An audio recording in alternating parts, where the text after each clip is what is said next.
Assalamualaikum warahmatullahi wabarakatuh. Kita bertemu kembali kali ini di suplemen seri akuntansi keuangan lanjutan. Dan pada video kali ini aku bakal ngejelasin tentang partnerships, yaitu pada chapter 16. Video ini akan dibagi dalam dua bagian, dan bagian kedua akan tayang tak lama setelah video pertama ini dipublish. Referensi yang aku gunakan adalah Advanced Accounting edisi ke-13 karya Floyd A. Beams. Kita masuk ke bagian yang pertama, yaitu karakteristik dari partnerships. Nah, jadi partnerships itu adalah dua atau lebih orang yang bersepakat untuk melakukan atau membentuk suatu entitas bisnis. Nah, dalam entitas bisnis tersebut, dua atau orang dalam partnership ini, mereka membagi risiko dan reward dalam bisnis tersebut. Jadi kalau ada kerugian atau keuntungan akan dibagi bersama, berdua atau bertiga atau lebih dari 2 atau 3 orang tersebut. Nah, para partners dapat mengkontribusikan keahlian mereka atau expertise mereka dan modal. Modal ini bisa berupa aset tetap atau berupa aset finansial atau aset keuangan ke dalam partnership tersebut. Nah, dalam partnership, setiap partner memiliki dua hak dan kewajiban, yaitu yang pertama mutual agency dan yang kedua adalah unlimited liability. Nah, apa itu mutual agency dan unlimited liability? Jadi, mutual agency itu adalah kemampuan atau ability untuk legally bind the partnership. Maksudnya apa?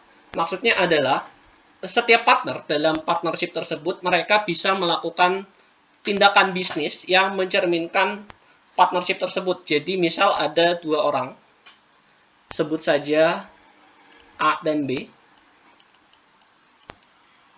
A dan B ini tergabung dalam partnership. Nah, di dalam partnership tersebut, A itu bisa melakukan kegiatan bisnis yang mencerminkan partnership. Jadi dia bergerak atas nama partnership A dan B, bukan hanya atas nama dirinya sendiri, seperti itu. Itu adalah gambaran dari mutual agency. Lalu yang kedua adalah unlimited liability. Sesuai namanya, berarti setiap partner dalam partnership itu memiliki liability yang tidak terbatas. Jadi mereka bertanggung jawab atas hutang-hutang dalam partnership, dan ketika ternyata hutang ini dalam pembubarannya itu tidak memungkinkan untuk dilunasi dengan modal yang ada dalam partnership tersebut, maka harta para partner itu bisa digunakan untuk melunasi hutang tersebut. Berarti di sini termasuk di dalamnya adalah aset pribadi atau personal asset, seperti itu.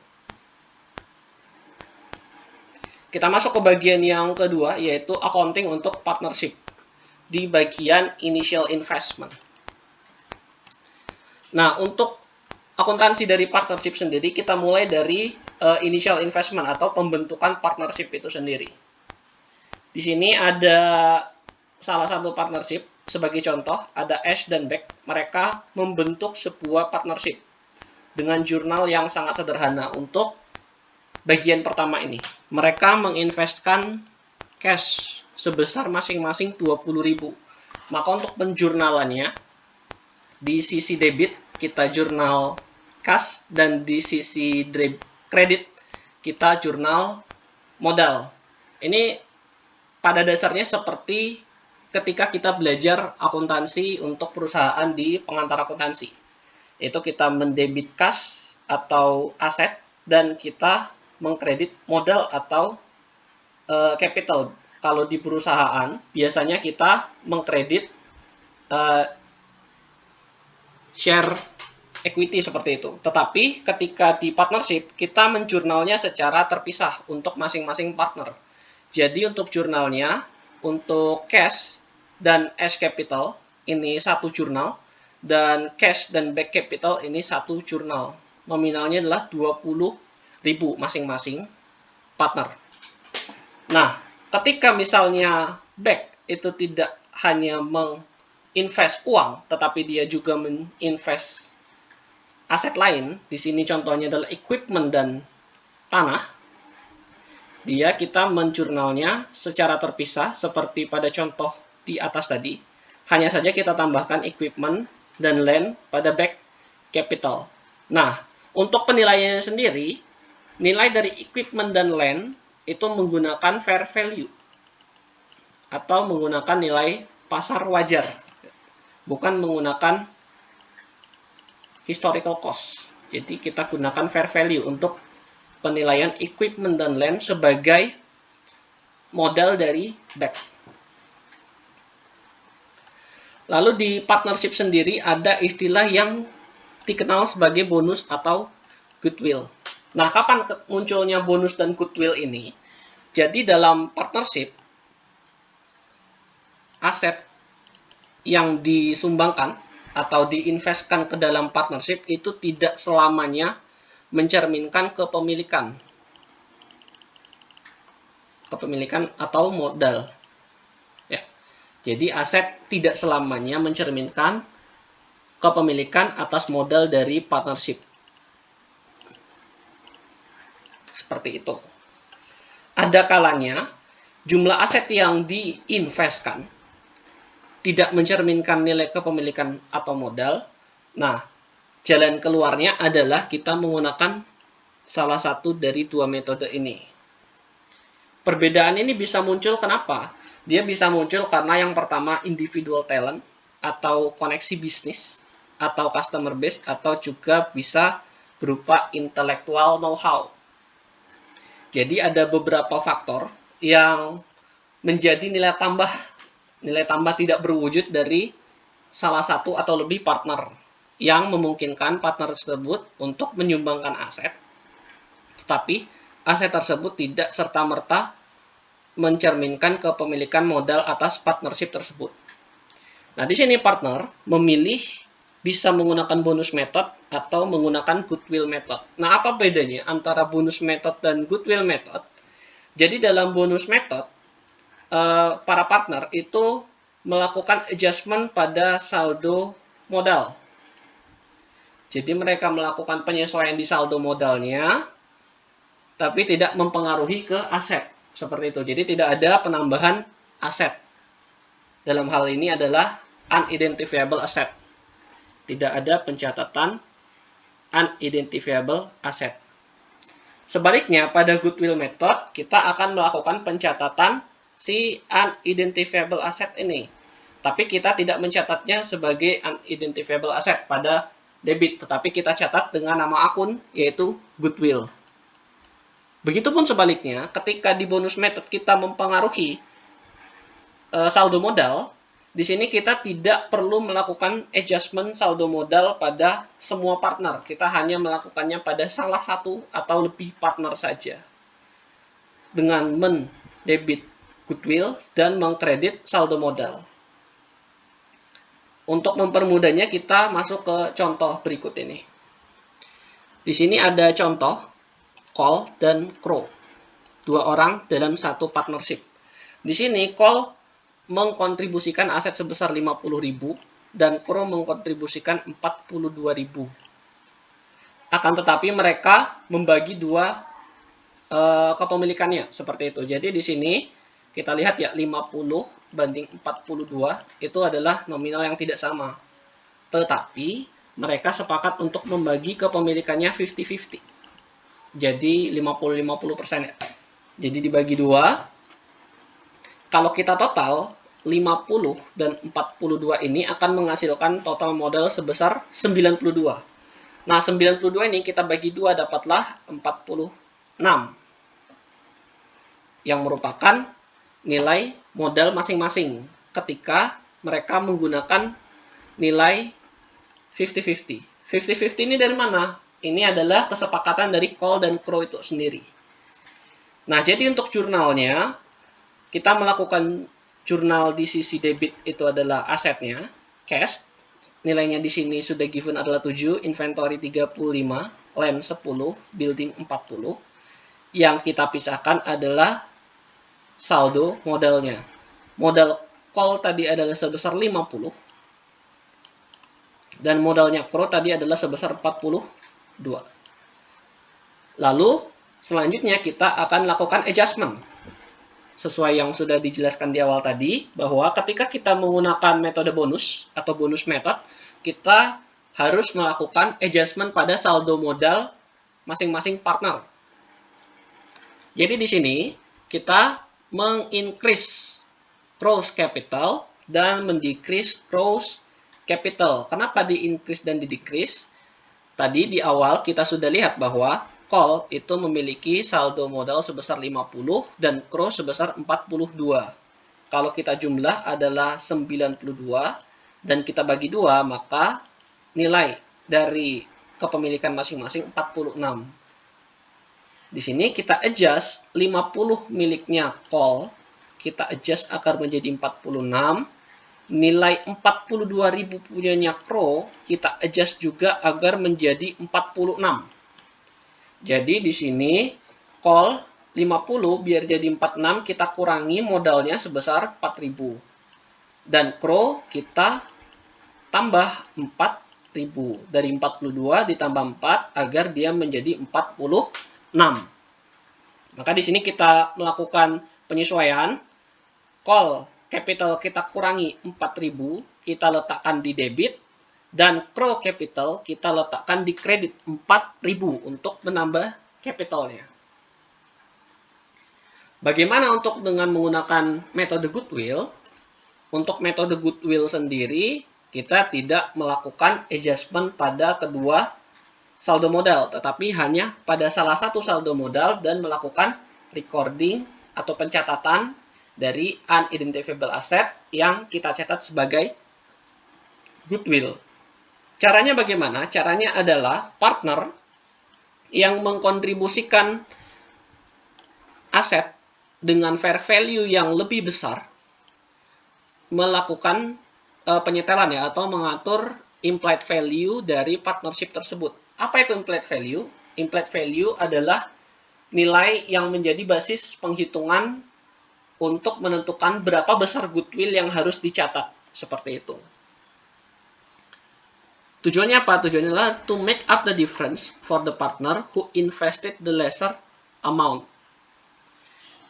Kita menggunakan contoh yang sama, call dan CRO, di mana call itu menginvest 50.000, 10 tambah 40 di sini, dan CRO menginvest 42, 7 tambah 35, dengan kepemilikan yang disepakati adalah 50%. Di sini kita lihat ya, untuk penentuan implied value-nya kita lakukan dengan cara call, kita jumlahkan aset yang disumbangkan atau aset yang diinvestkan, kita bagi dengan kepemilikannya 50%. Jadi 50 kita bagi 50%, dapatnya adalah implied value-nya 100.000. Sementara untuk CRO kita lakukan dengan cara yang sama, 7 tambah 35 adalah 42. 42 kita bagi 50% atau kita kali 2. Kita dapatkan 84. Nah, di sini call memiliki nilai implied value lebih besar ya, sebesar 100. Nah, di sini sesuai dengan yang kita sepakati di awal tadi, sesuai dengan yang sudah di state di awal, bahwa partner yang mengkontribusikan greater fair value sets the implied value, maka implied value-nya adalah sebesar 100. Nah, dampaknya apa dari 100 ini? Di sini kita lihat, call 50% dari 100 adalah 50.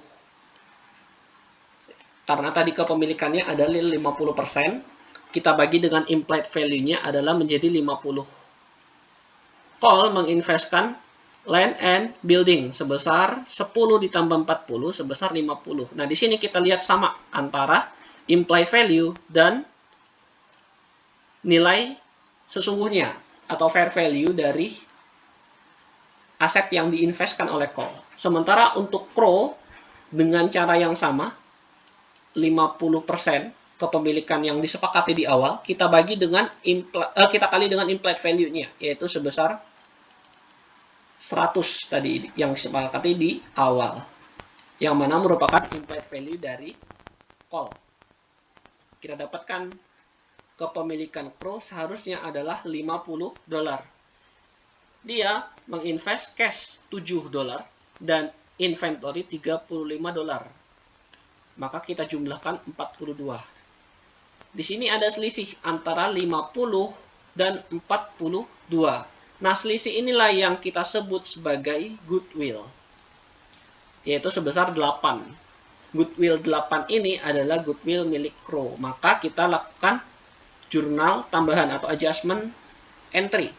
Di sini adjustment entry-nya di sisi debit adalah goodwill yang tadi sudah kita hitung sebesar 8.000 dan kita tambahkan saldo modalnya Crow yang awalnya 42.000, kita naikkan menjadi 50.000 sesuai dengan penghitungan yang ada di atas. Kita tambahkan selisihnya ada 8.000 sebesar goodwill yang tadi, maka kita masukkan goodwill Crow capital adalah sebesar 8.000 di sisi kredit. Selanjutnya adalah additional partner transaction. Jadi pada kegiatan operasional partnership bisa melakukan kegiatan atau transaksi selain initial investment. Nah, setelah partner tersebut melakukan initial investment, mereka bisa melakukan kegiatan lainnya atau transaksi lain. Tapi sebelum itu kita lihat di sini. Each partner has his or her own accounts for capital, drawing, and withdrawals. Nah, apa itu capital? Capital ini adalah akun saldo modal dari masing-masing partner, seperti yang tadi di awal sudah kita lihat. Jadi, setiap partner memiliki saldo modal masing-masing. Lalu ada akun drawings. Drawings ini apa? Drawings ini adalah periodic amount similar to a salary. Jadi, ada penarikan uang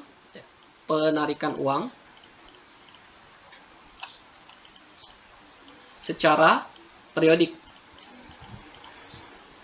Jadi di sini ada penarikan uang dengan jumlah yang wajar yang dilakukan oleh masing-masing partner, dan masing-masing partner tersebut memiliki akun drawings-nya masing-masing. Tujuannya apa? Nanti akan kita bahas di slide-slide selanjutnya. Lalu ada juga yang ketiga adalah withdrawals. Apa bedanya dengan drawings? Kalau drawings itu nilainya adalah penarikan uang secara wajar dan dilakukan secara periodik. Tetapi untuk withdrawals, ini adalah other large or unusual amount. Jadi ada penarikan dengan jumlah yang besar dan tidak biasa seperti itu. Lalu kita lihat di sini sifat-sifat dari masing-masing kegiatan transaksi ini. Ketika partner melakukan investasi tambahan atau menambah investasinya pada partnership, maka partner tersebut menambah saldo modal atau mengincrease capital.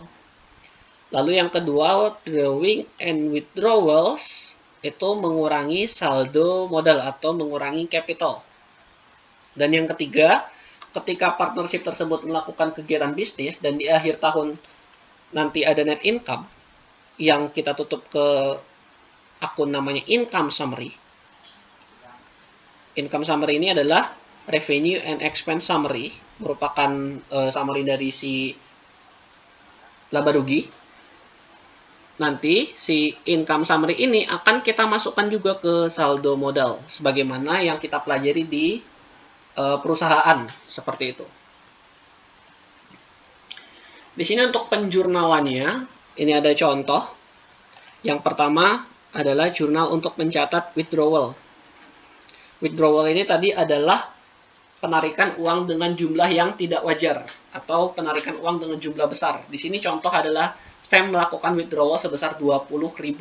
Maka kita lakukan kredit ya. Kreditnya cash sebesar 20.000 dan di sisi debit langsung kita kurangi saldo modal, tidak kita kurangi atau kita tulis ke Sam's withdrawal, tidak seperti itu. Kita langsung kurangi saldo modalnya. Sam capital 20.000, cash 20.000. Berbeda halnya dengan drawing. Ketika drawing tadi sudah dijelaskan bahwa Sam itu atau setiap partner dalam partnership memiliki akunnya masing-masing untuk drawing dan capital. Maka di sini kita lakukan penjurnalan Contohnya Sam melakukan penarikan secara periodik dan normal. Uang sebesar 1.000. Maka di sini kita jurnal Sam drawing 1.000 dan cash 1.000.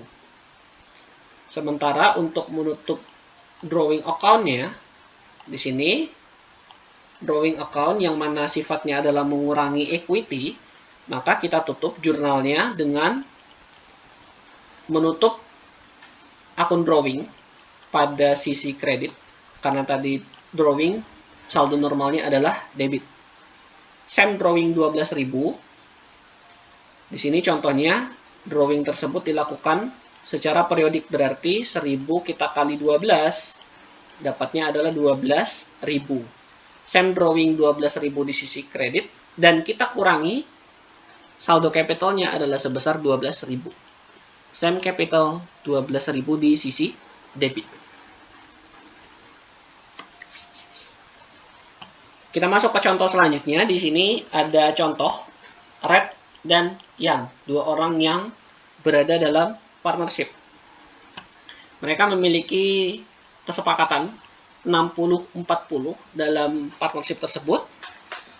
Data yang relevan pada tahun 2016 adalah sebagai berikut.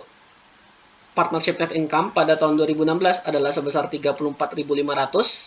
Red capital di awal tahun 40.000. Lalu Red juga melakukan additional investment sebesar 5.000, berarti di sini plus. Red melakukan drawing negatif ya, sebesar 6.000 pada tahun 2016. Lalu partnernya itu Yen, dia pada saldo awal sebesar 35.000. Dia melakukan drawing selama tahun 2016 sebesar 9.000, berarti minus. Dan Yen juga melakukan withdrawal atau penarikan dengan jumlah besar sebesar 3.000 untuk tahun 2016. Maka di sini 3.000-nya adalah minus. Pada akhir tahun, kita melakukan closing entries. Closing entries-nya adalah sebagai berikut. Income summary tadi adalah sebesar 34.500. Kita tutup ke sisi debit. Lalu kita tambahkan saldo modal. Karena income summary itu akan masuk ke equity, sebagaimana yang kita pelajari di perusahaan. Begitupun di partnership. Akan tetapi di sini kita masukkan secara proporsional sesuai dengan kepemilikannya. Tadi Red adalah 60%, Yen adalah 40%. Maka 60% dikali dengan 34.500 sama dengan 20.700. Kita tambah saldo Red capital.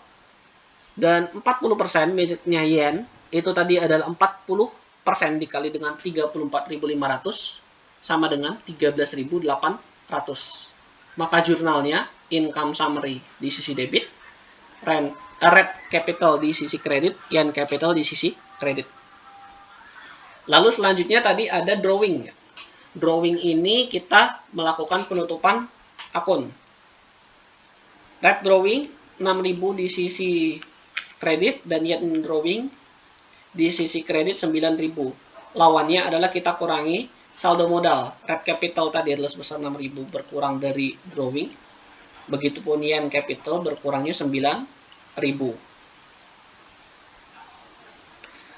Lalu bagaimana dengan withdrawing? Withdrawing itu sudah mengurangi saldo modal di awal ketika withdrawing tersebut dilakukan. Jadi kita tidak perlu melakukan adjustment lagi di akhir tahun ketika ada withdrawing. Yang kita adjust adalah atau kita tutup adalah akun drawing dan income summary. Kita lakukan penyesuaian atau penutupan ke saldo modal partnership. Dan di akhir tahun nanti kita bikin yang namanya statement of partners capital. Jadi untuk membuat statement of partners capital, kita bikin di sini kedua partner. Di sini contohnya adalah yang tadi Red dan Yan, 60% dan 40%. Di awal tahun, capital balance-nya tadi 40.000 milik Red dan milik Yan adalah 40.000. Lalu add additional investment. Tadi Red melakukan investasi tambahan sebesar 5.000, jadi di sini adalah plus. Pengurangan withdrawals. Di sini Yan melakukan withdrawing sebesar 3.000 dan deduct drawings. Kedua partner melakukan drawing secara reguler, yaitu akumulasinya untuk red 6.000 dan untuk yen 9.000. Maka kita jumlahkan dari atas ke bawah. Kita dapatkan net contributed capital sebesar 39.000 dan 23.000. Jangan lupa kita tambahkan juga dengan net income atau net loss secara proporsional. Proporsinya red dapat 20.700 dan yen dapat 13.800. Maka kita total capital balance untuk akhir tahun di 31 Desember red 59.700, yen 36.800. Untuk memudahkannya, di sini ada rumus beginning capital ditambah dengan investment dikurangi drawing dan atau withdrawal. Ditambah income atau ketika dia loss, kita kurangi dengan loss. Maka kita dapatkan adalah ending capital. Bagaimana ketika salah satu partner itu rugi? Tadi kita contohkan kedua partner itu untung ya, walaupun salah satu partner melakukan pengeluaran yang luar biasa besar, tetapi pada saldo akhirnya tetap untung. Nah, sekarang bagaimana ketika salah satu partner itu rugi? Di sini ada contoh partnership yang terdiri dari 3 orang, N, GAR, dan CAT. Di sini di 2016 kita lihat dulu di income allocation schedule-nya. Net income adalah sebesar 60.000. Lalu ada salary allowance. Nah, salary allowance ini apa? Salary allowance akan kita bahas di slide selanjutnya. Salary allowance ini kita masukkan. N dan GAR mendapatkan gaji 12.000. Maka di sini kita kurangi. Sisanya adalah 36.000. Setelah kita kurangi dengan 12 dan 12 jadi 24.000. Lalu 36.000 yang tersisa ini kita bagi 3. Karena di sini N, GAR, dan CAT kita asumsikan mereka memiliki kepemilikan yang sama, yaitu 1/3. Divided equally 36.000, jadi setiap partner mendapatkan 12.000. Maka net income allocation atau di sini di income allocation schedule untuk pembagian net income-nya, N dapat 24.000, GAR dapat 24.000, dan CAT 12.000. Nah, income allocation schedule ini berbeda dengan statement of partners capital. Di income allocation schedule, kita hanya melakukan pembagian atas net income-nya saja. Di 2017, ketika net income-nya hanya 12.000, tetapi N dan GAR tetap mendapatkan gaji 12.000, tetap dapat salary allowance. Maka di sini tetap kita kurangi sebesar 24.000, N dan GAR tetap dapat jatahnya 12.000. Kenapa ada jatah nanti akan kita bahas di slide selanjutnya. Sisanya jadi minus 12.000. Sisa yang minus ini akan ditanggung bersama. Jadi di sini kerugian itu ditanggung oleh ketiga partner tersebut. Divided equally, N menanggung kerugian 4.000, GAR menanggung kerugian 4.000, dan CAT menanggung kerugian 4.000. Maka di sini N masih dapat net income 8.000, GAR masih dapat net income 8.000, dan CAT mendapatkan net loss. Di tahun 2017 dia rugi sebesar 4.000. Untuk entry jurnalnya sama seperti yang tadi, hanya saja bedanya di tahun 2017. Di sini kita lihat ketika CAT tadi, kita lihat ya rugi sebesar 4.000. Nah, kerugian 4.000 ini tetap kita masukin sebagaimana biasanya. Jadi, income summary 12.000, tetapi CAT capital kita taruh di debit untuk mengurangi saldo labanya atau saldo modalnya. Saldo modalnya kita kurangin 4.000 karena loss. Lalu N dan GAR karena dia mendapatkan income adalah kita taruh N capital dan GAR capital di sisi kredit sebesar 8.000 masing-masing. Selanjutnya kita masuk ke bagian yang ketiga, yaitu Profit and Loss Sharing Agreement. Apa itu Profit and Loss Sharing Agreement? Jadi di sini kita lihat bahwa the partnership article should clearly state the means of distributing profit and distributing losses.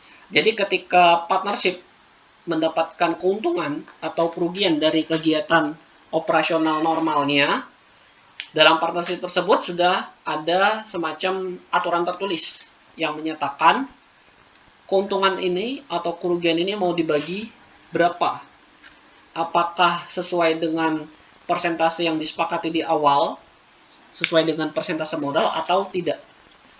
Nah, di sini items commonly considered in addition to time and investment given.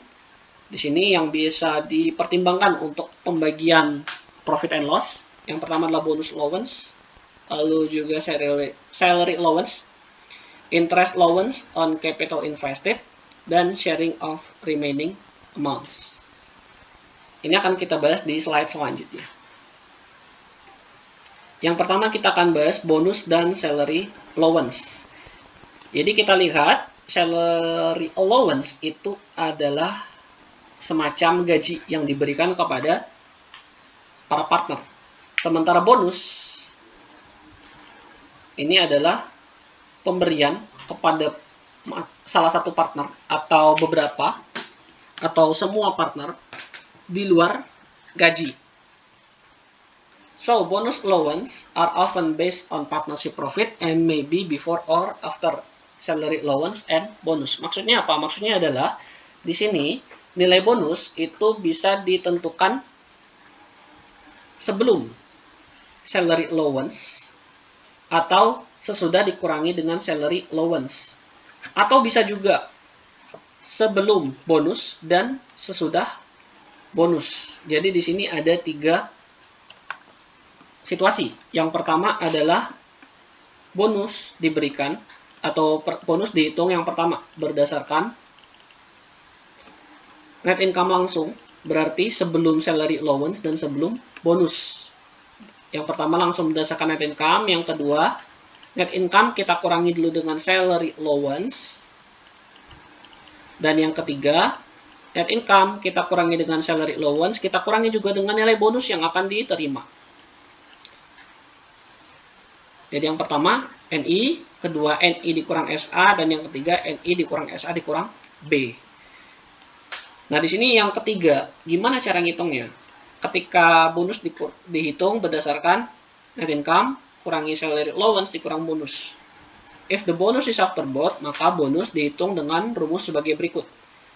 Persentase bonus kita kalikan dengan net income dikurangi dengan salary allowance dikurangi dengan bonus. Kalau masih bingung nanti di slide selanjutnya akan ada penghitungannya. Nah di sini untuk salary allowance atau gaji, beban gaji adalah bukan beban ya, allowance lebih tepatnya, adalah jumlah yang sudah predetermined. Jadi sudah ditentukan di awal.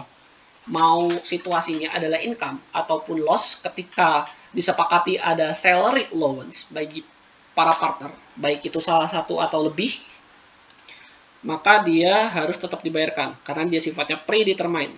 Provided to partners who manage the partnership. Di sini koreksi untuk yang tadi, salary allowance are not expenses. Salary allowance bukan merupakan beban dalam penentuan partnership net income. Jadi salary allowance bukan beban. Nah, kenapa dia bukan beban? Karena untuk penghitungannya itu di luar net income. Nanti akan ada penyesuaiannya sendiri. Kenapa? Karena di sini kita lihat ya, salah satu situasinya adalah net income bisa dikurangi dengan SA atau salary allowance. Berarti net income adalah terlepas dari salary allowance.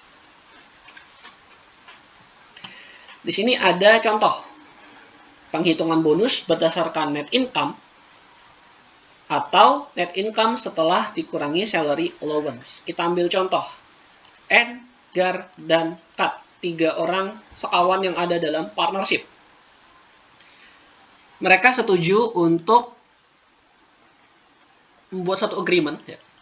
Agreementnya adalah N dan Gar menerima salary allowance 12.000 dan 6.000.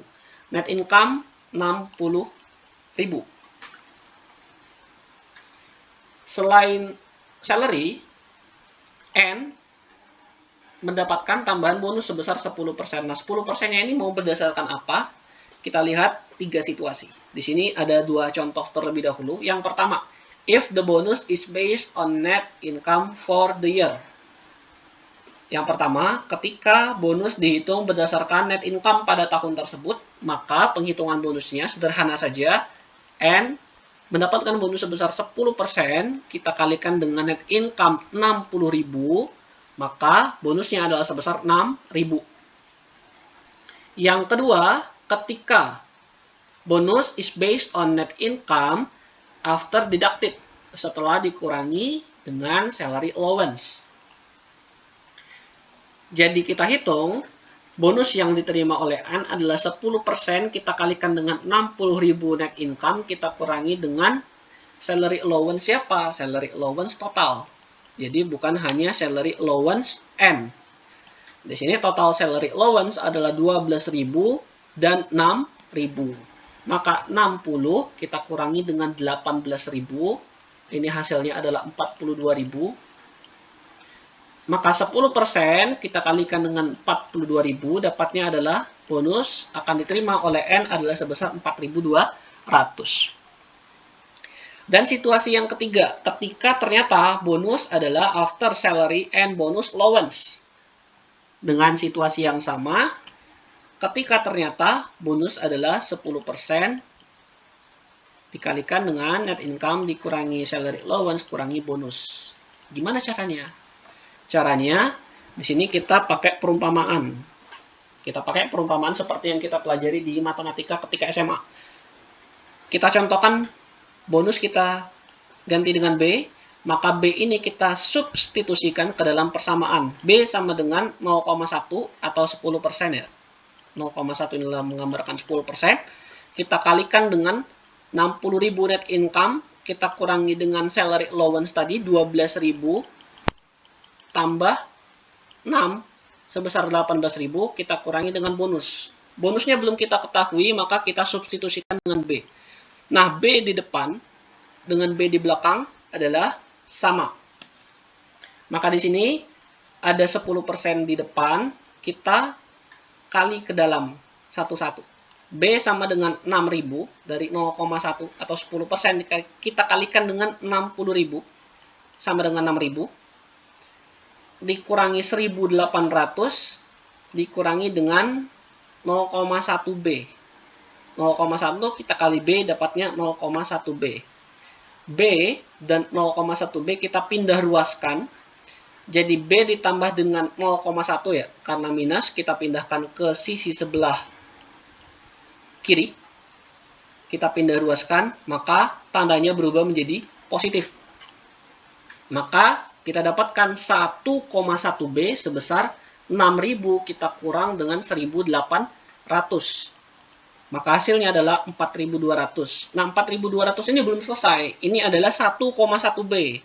Kita akan cari B-nya. B ini adalah bonus. Maka B adalah 4.200. Kita bagi dengan 1,1. Maka dapatnya adalah dibulatkan 3.818. Untuk cek ya, untuk mengeceknya apakah benar B ini adalah 3.818, kita bisa cek dengan memasukkan 3.818 ke persamaan yang awal tadi. Ini 10% dikali nisab NI kurang SA kurang B. NI 60.000 dikurangi SA atau salary allowance 18.000 dikurangi dengan bonus yang sudah kita hitung. Maka kita dapatkan adalah 38.182. Nah, ini adalah bonus base-nya. Ketika kita kali dengan 10.000, maka angkanya akan sama ketika kita hitung dengan cara yang benar. Angka ini dan angka ini harus sama. Nah, pada income allocation schedule, kita lihat untuk contoh yang pertama tadi. Yang pertama adalah ketika kita hitung bonus berdasarkan net income saja. Net income 60.000, bonus to N. Nah, bonus diletakkan di awal, sebelum salary allowance dan sebelum pembagian secara merata. Bonus to N adalah 10% dikali 60.000 adalah 6.000. Sisanya 54.000. Lalu ada salary allowance 18.000, itu 10 dan 8.000, bukan 12 dan 6 ya. Jadi 10 dan 8.000. Sisanya adalah 36.000 dan kita bagi secara rata. Sisanya masih 36.000 kita bagi karena kepemilikan N, GAR, dan CAT ini adalah masing-masing 1/3. Divided equally 36.000. Jadi N itu dapat tambahan 12.000, GAR dapat tambahan 12.000, dan CAT dapat tambahan 12.000. Dengan contoh yang kedua tadi adalah ketika net income dikurangi dengan salary allowance. Di sini net income 60.000, salary allowance 18.000, kita kurangi, maka dapat adalah 42.000. Kita kalikan dengan 10% untuk bonus adalah sebesar 4.200. Sisanya 55.800 kita kurangi dengan salary allowance. Kita turunkan, remainder to divide masih ada sisa sebesar 37.800. Nah, 37.800 ini kita akan bagi secara merata. Kita bagi atau kita kali dengan 1/3. 12.600 akan diterima secara rata oleh N, GAR, dan CAT. Lalu selanjutnya untuk situasi ketiga, ketika net income dikurangi dengan salary allowance dikurangi dengan bonus. Net income 60.000, bonus tadi kita sudah hitung nominalnya adalah 3.818. Maka menghasilkan sisa untuk dibagi 56.182. Sebelum dibagi, kita lihat salary allowance 18.000 kita kurangkan. Jadi N menambah 10.000, GAR menambah 8.000. Remainder to divide adalah 38.182. Di sini kita lihat ya, kalau di sini kita kali 10%, dia akan cocok dengan jumlah bonusnya. Nah, 38.182 ini akan kita bagi secara rata. Jadi N dapat 12.727, GAR juga dapat 12.727, CAT juga dapat 12.727.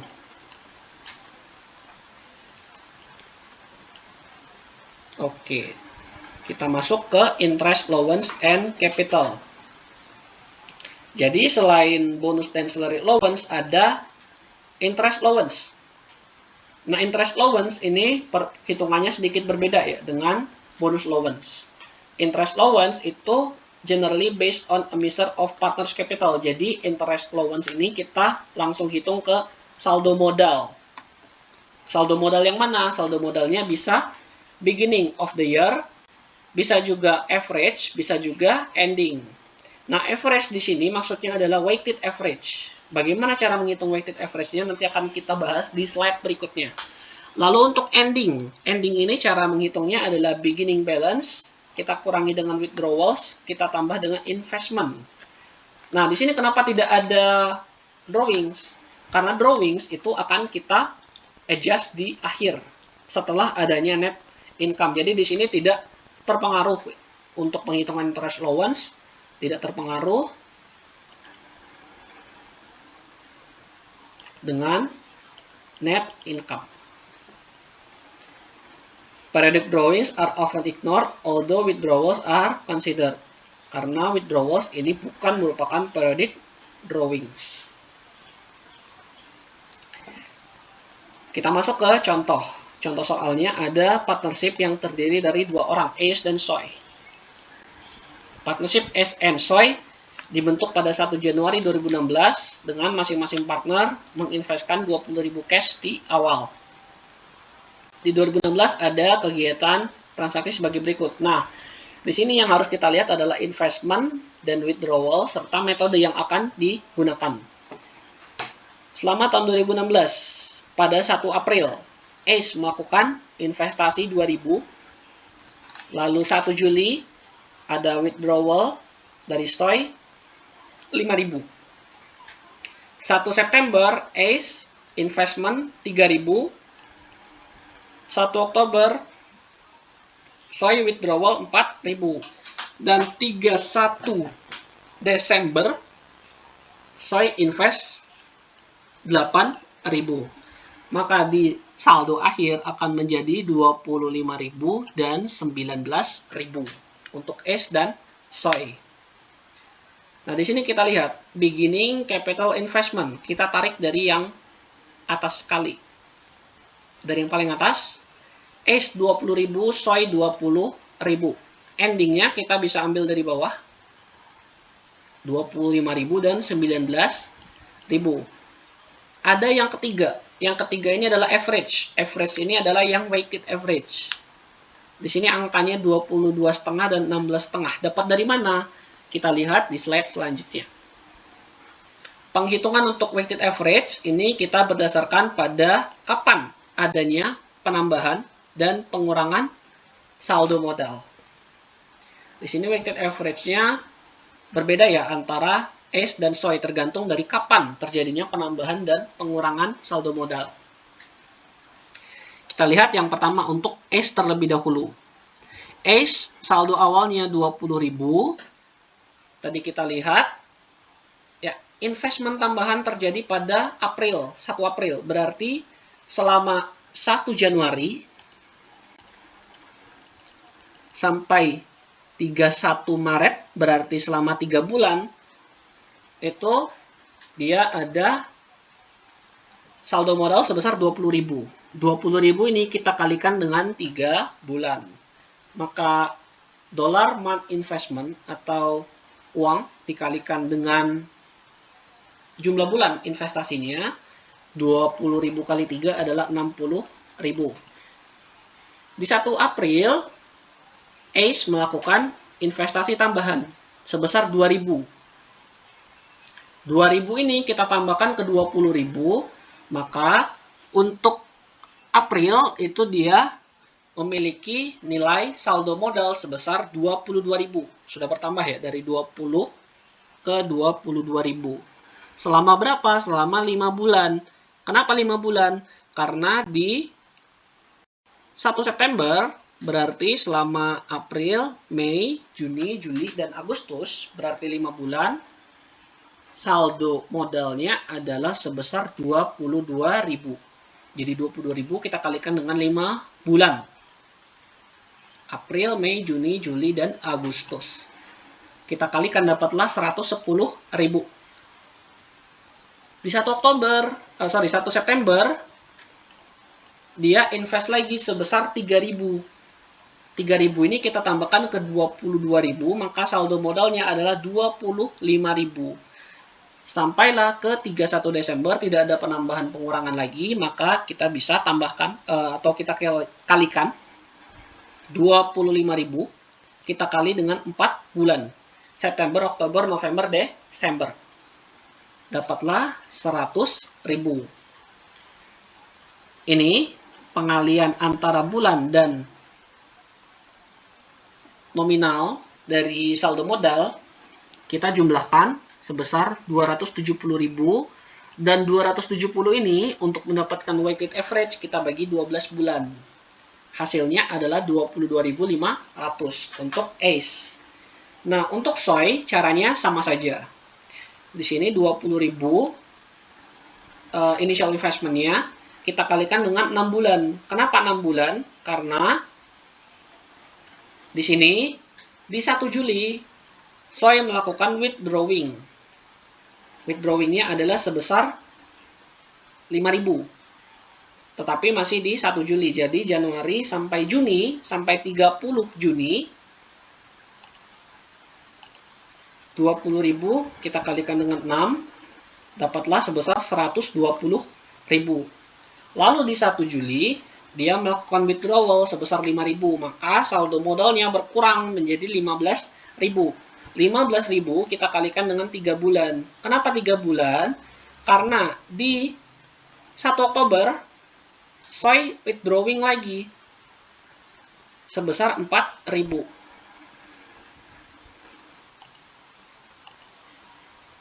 Ya, nah di sini jadi 15 kita kalikan dengan 3 bulan, Juli, Agustus, September. Dapatlah 45.000. Lalu dia withdrawing 4.000, sisa masih 11.000. 11.000 kita kalikan dengan 3 bulan Oktober, November, Desember sebesar 33.000. Kenapa Desember nggak masuk sebesar investmentnya ini? Karena itu sudah di akhir tahun. Yang di akhir tahun itu tidak masuk lagi ke hitungan ini. Jadi kita jumlahkan 120, 45, dan 33 dapatnya adalah 198.000. 198.000 ini kita bagi dengan 12 bulan, maka dapatnya adalah 16.500 untuk weighted average investment SOI. Dari yang tadi, beginning capital balance, ending capital balance, dan weighted average yang baru saja kita hitung, itu bisa menjadi basis penghitungan untuk net income. Oke, jadi seperti ini. Assuming that partnership net income is based on basis of capital balance and that net income pada tahun 2016 adalah 100.000. Allocation partnership income under each of three capital bases is as follows. Beginning capital balance-nya is 100.000, kita kalikan dengan 20 di beginning capital balance, SOI juga 20, kita jumlahkan, pembaginya adalah 40, berarti di sini setengah. Jumlahnya adalah 50.000, SOI juga 100.000, kita kalikan dengan saldo awal dari beginning balance adalah 20.000, kita bagi dengan total beginning balance adalah 40.000, jadinya 50.000. Jadi pembagiannya 50-50. Untuk penghitungan dengan metode ending capital balance, ACE ini adalah 100.000, kita kalikan dengan 25. 25 ini kita ambil dari penghitungan ending capital balance-nya. Dan SOI tadi capital balance-nya di ending adalah sebesar 19.000. 25 tambah 19 sama dengan 44. Yang mana 44 ini adalah pembagi. Nah, di sini ACE dia jadinya 56.818, dapat dari 100.000 kita kali dengan 25 bagi 44. SOI 100.000 kita kali dengan 19 bagi 44 sebesar 43.181,82. Sementara yang ketiga, weighted average, caranya sama. ACE sama dengan 100.000 kali 22 setengah. Kita bagi dengan 39. 39 adalah 22 setengah. Kita tambah dengan 16 setengah. Untuk SOI 100, kita kali dengan 16 setengah. Kita bagi dengan 39. Maka totalnya, ketika kita hitung dengan cara yang benar, maka akan sama, yaitu 100.000. Baik, demikian yang bisa aku jelaskan pada video part 1 ini. Semoga bermanfaat dan sampai jumpa di video part kedua. Terima kasih dan Assalamualaikum warahmatullahi wabarakatuh.